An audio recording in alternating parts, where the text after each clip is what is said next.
Welcome to the Forecast by Bambuser, your guide to the future of retail, tech, and innovation. We bring you insights from the world's frontrunners so you can stay ahead of the curve and win big. Let's go. On this episode of The Forecast, we sit down with Fabio Cancemi. He's head of digital at Never Fully Dressed, the fashion brand built around a fiercely loyal community. We get into how Never Fully Dressed turned live shopping and shoppable video from a nice-to-have into a core part of the buying journey.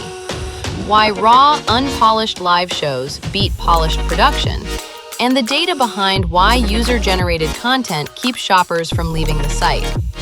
Let's get into it. Hi everyone, and welcome to the Bambuser podcast, The Forecast.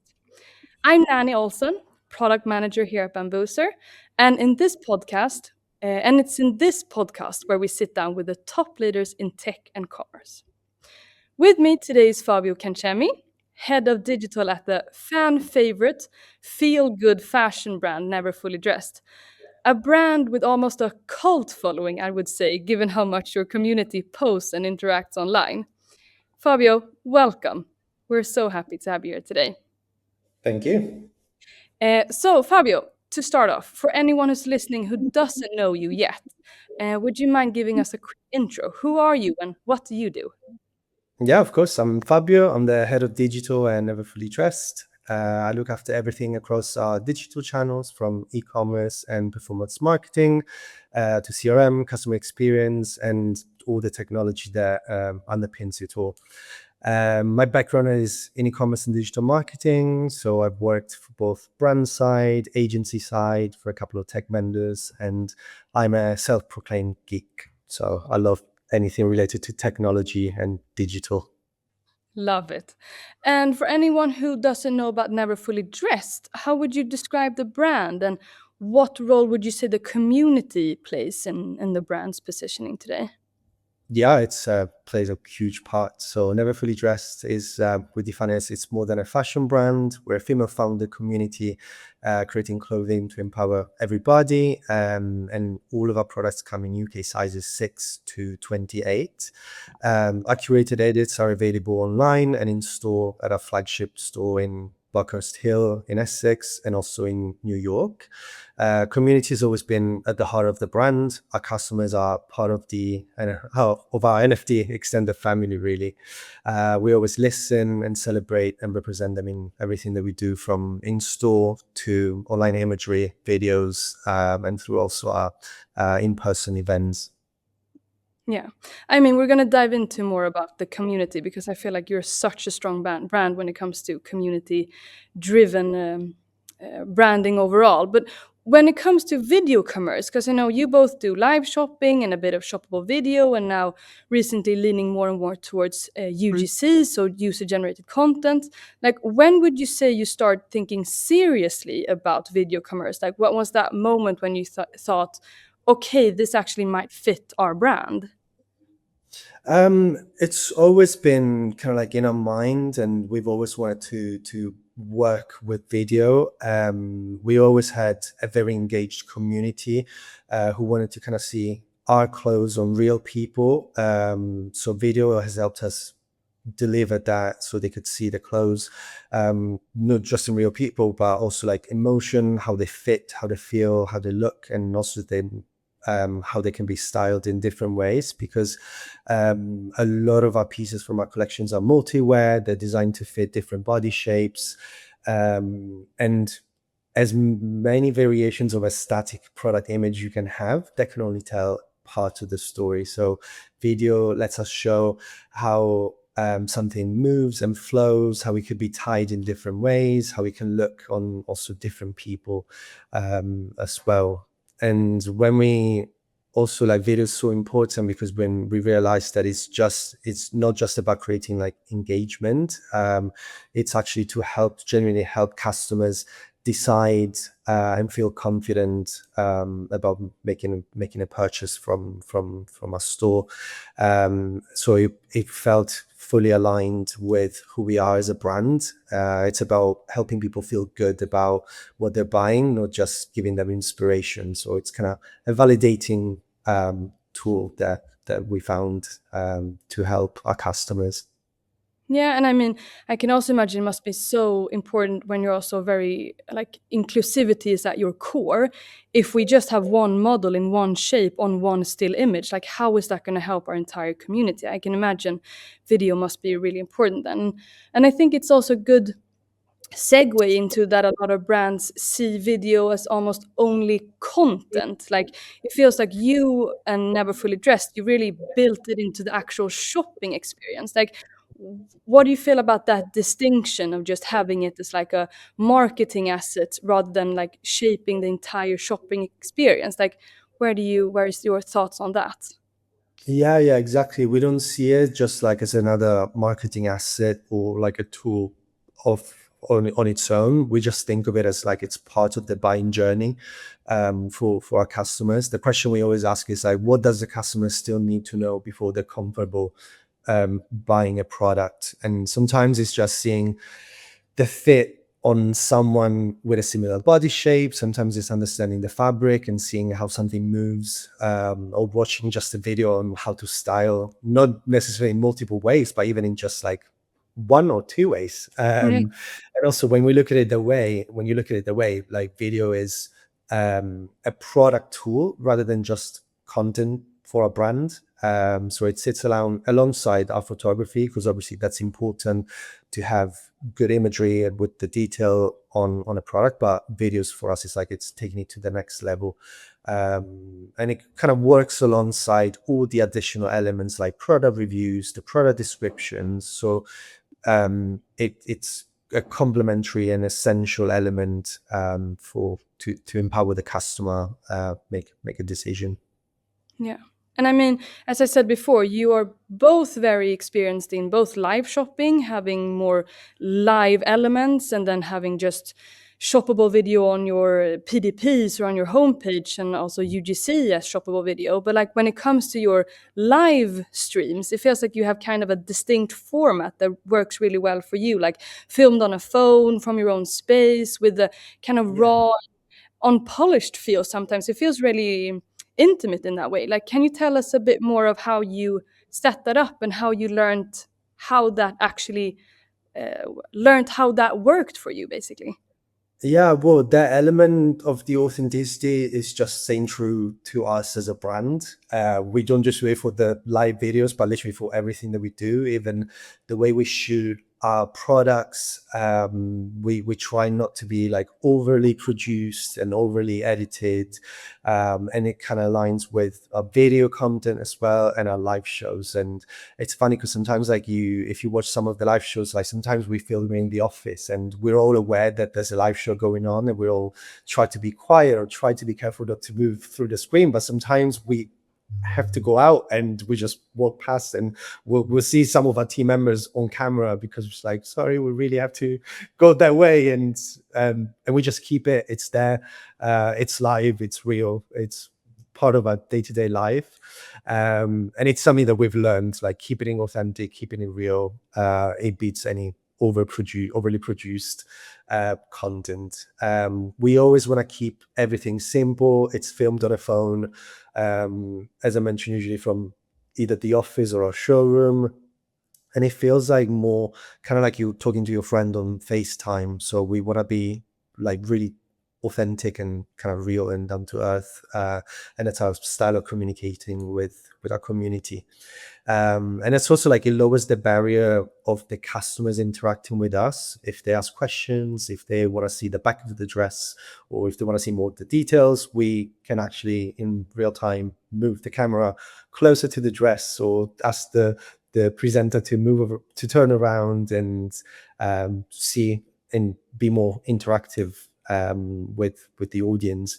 And as well, like even the questions that they ask, they are very valuable, and not just because they highlight that the customers are engaged, but they're also like enjoying what they see. But it's also like, oh, it's a sign that, oh, if they ask like, oh, can I see the back? We now know that they want to see all the details, all the angles of every product. And obviously like in the way that they are kind of like not overproduced and kind of raw in a way. It's kind of we give our community what they want. They don't want perfection. They just want like honesty, and that's one of our core values as well. And also at the same time, the team and our stylist, like Leila, she's amazing. She's an owner of our live shows. She generally knows all the products inside out, and her confidence and the way she talks to our community, just it comes across like rich, like naturally.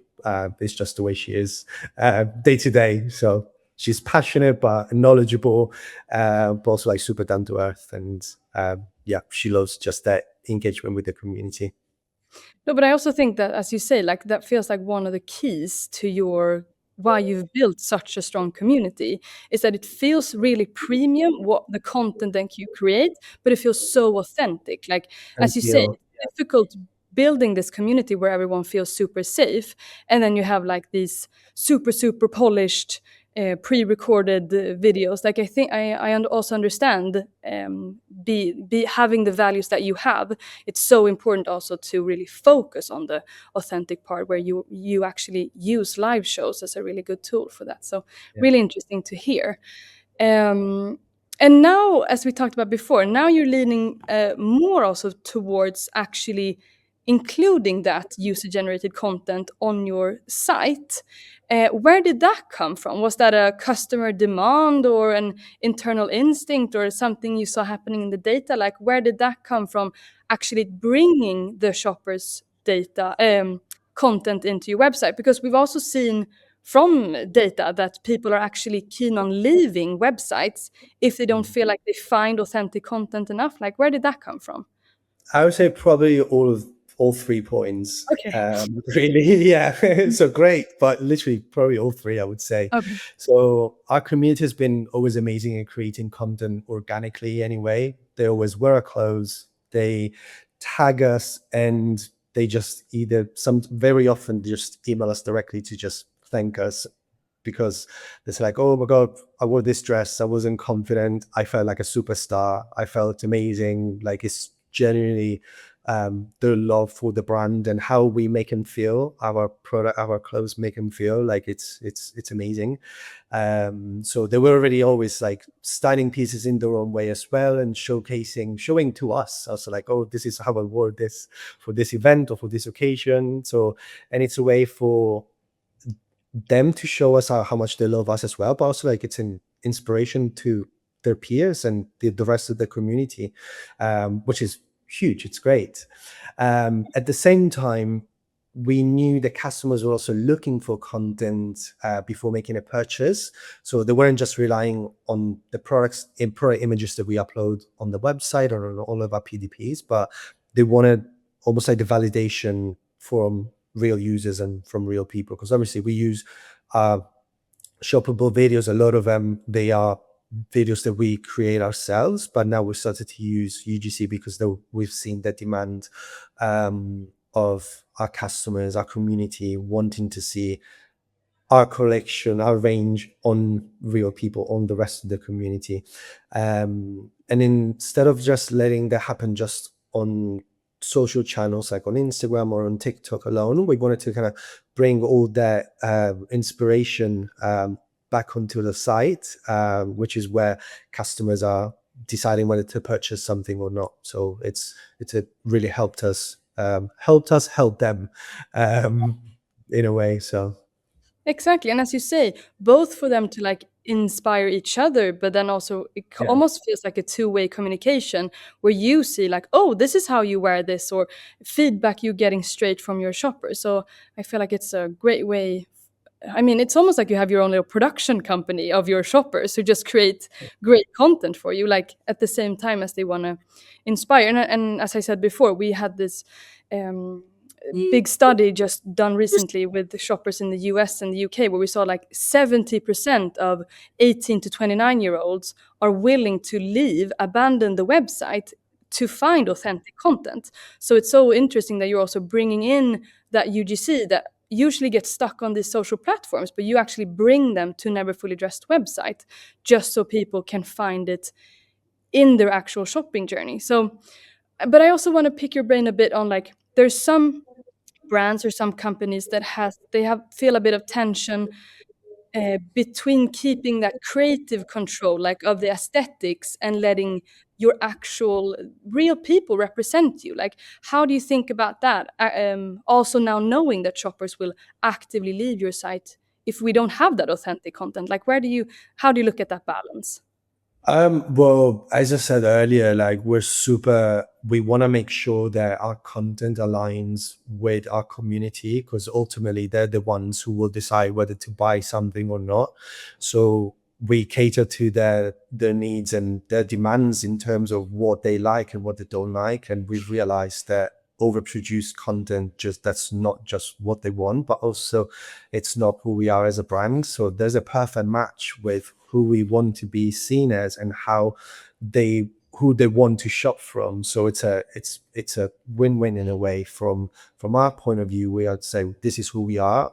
We're not overly produced and we're authentic, and that's what they actually want. So we help each other out in a way, and obviously brand identity and authenticity, it still matters, but we can have beautifully shot campaign imagery and videos without going over the top with like production, and because again, we listen to what the customers want, and again, the addition of the UGC element, it's a big part of what they need and what they want. So because again, if they don't see it on the website, they'll go to TikTok, they'll go to Instagram and search it themselves, as we were saying. So they'll find it one way or another. They'll go somewhere else and find it, as you were saying. If we don't give it to them, they'll find it. They'll find it on their own. Whatever way they can, yeah. Yeah, we'd much rather give them what they actually need within our own experience and what we could do, and we can combine our own inspiration, but also give them the confidence of seeing our product on real people and on the rest of the community. So Yeah. And I can also imagine you being like head of digital, being very like metric focused as well, like drop off rates and engagement rates must be really important. So knowing that people might even drop off my site if they don't see authentic content, that, as you say, they might just go to TikTok instead. Like, are you open to share? Are there any results from video commerce in general that has surprised you or that you're proud of? Like, what are the metrics you're focusing on, would you say? um there's no one specific. Well, some of them that we always say like we're kind of surprised about is the engagement and the results from the live shows, for instance. 'Cause we see direct engagement during the live show as we're streaming, but also we keep the video on throughout the site for 1 to 2 weeks. So we give the chance to customers who are either in different time zones or didn't get the chance to watch it live, to kind of watch and re-engage with the content. And that's engagement with that element is also like a big thing. So it's great to see that they're interested in their content, because not just because it's there, it's in front of them, but they actually want to see what we're talking about during our lives, because we usually feature either a new collection or we do styling sessions to kind of showcase how like the multi-wear element of a lot of the products. And then interestingly enough as well, we see that it's not just in terms of engagement with the content itself, it's also like it helps them, again, as I was saying, gives them confidence to make a purchase. So we see higher basket size or higher AOV following the events, the live shows, for instance. Nice. And if you could give one piece of advice to someone, to a brand who's still a bit hesitant of putting their user content up and center on their website, like knowing that hesitation can literally cost them traffic, like what would you tell them?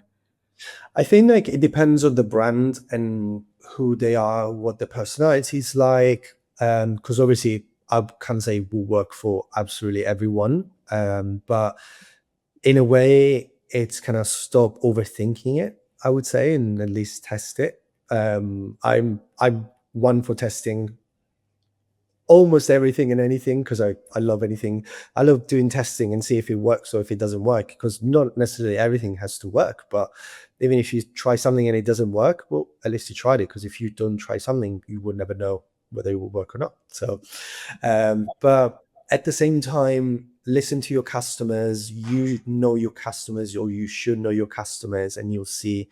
You can also do a little bit of research on what they're saying about you, either in their own communities, on social media, or even in your product reviews or on your Trustpilot reviews. So you kind of get an inkling of whether there's an appetite to see like more user-generated content, for instance. But at the same time, as I was saying, do some research on your social channels, and they're probably already doing it themselves. Like when I was saying, we're choosing to showcase you on the website because we know that they're already tagging us on Instagram and on TikTok, and they are doing it anyway. So start by doing some research, and you'll see that there is an either issue, not aware of it as well. And UGC as well, it builds trust, because because a lot of brands, a lot of consumers, like customers, are not stupid. They know that a lot of brands might be targeting them with like ads and trying to get them to convince them of who they are, define them as a brand. But UGC gives you the chance to actually see the products from real people, different types of people, and that level of like people are more likely to believe how a product looks and one of the peers within someone from the community says, rather than just you as a brand. I'm not saying that they shouldn't trust the brand, but they put more trust into their peers. So again, UGC, it's just a way to give customers more confidence in you as a brand. So you kind of leverage that. It's not just, again, an asset, but you leverage that need that they do already have. And I'm pretty sure that most brands, if they're not already doing that, if they do look around, as I was saying, on Instagram, on TikTok, they'll find that a lot of the customers are already doing that. But overall, in terms of like the strategy, probably as I would say, with everything, start small, test it, measure it, and then based on the data, let's see if it works or not. Again, doesn't mean that it will work for absolutely everyone, but why not test it? Exactly. Try it out, and as you say, look at the data, see what happens or not. And as you say, people either way will find the authentic content. Like, is there any not engagement in general? Like, is there any metric connected to UGC that you are specifically obsessed with, that you want to track when it comes to data? So everything that we do with Bambuser, really, it's great that we can measure the impact of every single element, but we try to use everything as part of our strategy and look at them as an element to mainly create give them the community the confidence in the products, and in all of our products. So, and it's making them feel part of the experience as well, of like they are part of the brand. But obviously, it's just, again, as I was saying, the honesty element, the rawness almost of the content as well. It's kind of what is a big plus for us.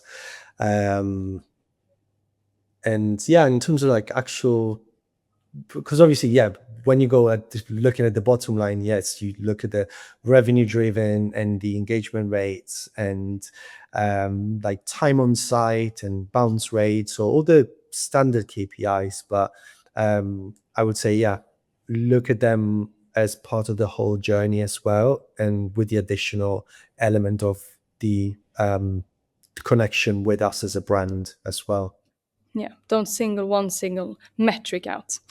Yeah. Great. Thank you so much for these learnings. It's been, I mean, I know your brand inside out. I'm a shopper myself, but it's been so interesting to also hear your thoughts on it and how you have developed this whole strategy around live shopping and shop or video now with UGC as well. So thank you so much. It's been so fun. I always love geeking out about video commerce with you. Always very fun. So thank you for this, and thank you for everyone watching. Perfect. Thank you.